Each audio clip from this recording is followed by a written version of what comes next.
अहंकार का फल। एक शिक्षाप्रद कहानी। एक समय की बात है, एक गांव में एक मूर्तिकार रहता था। मूर्तिकला के प्रति अत्यधिक प्रेम के कारण उसने अपना संपूर्ण जीवन मूर्तिकला को समर्पित कर दिया था। परिणामतः वह इतना पारंगत हो गया था कि उसकी बनाई हर मूर्ति जीवंत प्रतीत होती थी। उसकी बनाई मूर्तियों को देखने वाला उसकी कला की भूरी भूरी प्रशंसा करता था। उसकी कला के चर्चे उसके गांव में ही नहीं बल्कि दूर दूर के नगर और गांव में होने लगे थे। ऐसी स्थिति में जैसा सामान्यतः होता है वैसा ही मूर्तिकार के साथ भी हुआ। उसके भीतर अहंकार की भावना जागृत हो गई। वह स्वयं को सर्वश्रेष्ठ मूर्तिकार मानने लगा। उम्र बढ़ने के साथ जब उसका अंत समय निकट आने लगा तो वह मृत्यु से बचने की युक्ति सोचने लगा। वह किसी भी तरह स्वयं को यमदूत की दृष्टि से बचाना चाहता था ताकि वह उसके प्राण न हर सके। अंततः उसे एक युक्ति सूझ गई। उसने अपनी बेमिसाल मूर्तिकला का प्रदर्शन करते हुए 10 मूर्तियों का निर्माण किया। वे सभी मूर्तियां दिखने में हूबहू उसके समान थीं। निर्मित होने के पश्चात सभी मूर्तियां इतनी जीवंत प्रतीत होने लगी कि मूर्तियों और मूर्तिकार में कोई अंतर ही नहीं रहा। मूर्तिकार उन मूर्तियों के मध्य जाकर बैठ गया।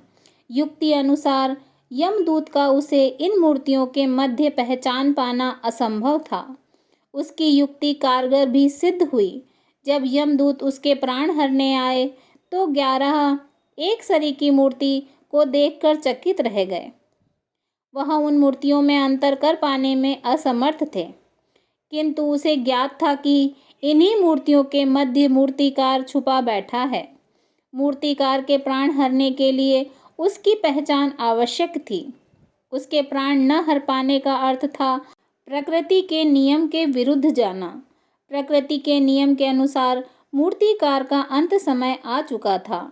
मूर्तिकार की पहचान करने यमदूत हर मूर्ति तोड़ तोड़ कर देख सकता था, किंतु वह कला का अपमान नहीं करना चाहता था।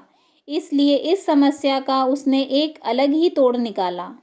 उसे मूर्तिकार के अहंकार का बोध था, अतः उसके अहंकार पर चोट करते हुए वह बोला, वास्तव में सब मूर्तियां कलात्मकता और सौंदर्य का अद्भुत संगम है, किंतु मूर्तिकार एक त्रुटि कर बैठा।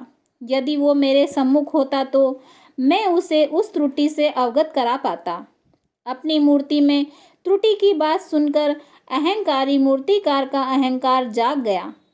उससे रहा नहीं गया और झट से अपने स्थान से उठ बैठा और यमदूत से बोला, त्रुटि? असंभव। मेरी बनाई मूर्तियां सर्वदा त्रुटिहीन होती हैं। यमदूत की युक्ति काम कर चुकी थी। उसने मूर्तिकार को पकड़ लिया और बोला, बेजान मूर्तियां बोल नहीं सकती और तुम बोल पड़े। यही तुम्हारी त्रुटि है कि अपने अहंकार पर तुम्हारा कोई बस नहीं। यमदूत मूर्तिकार के प्राण हर यमलोक वापस चला गया। इस कहानी से हमें यह शिक्षा मिलती है कि अहंकार विनाश का कारण है, इसलिए अहंकार को कभी भी खुद पर हावी होने नहीं देना चाहिए।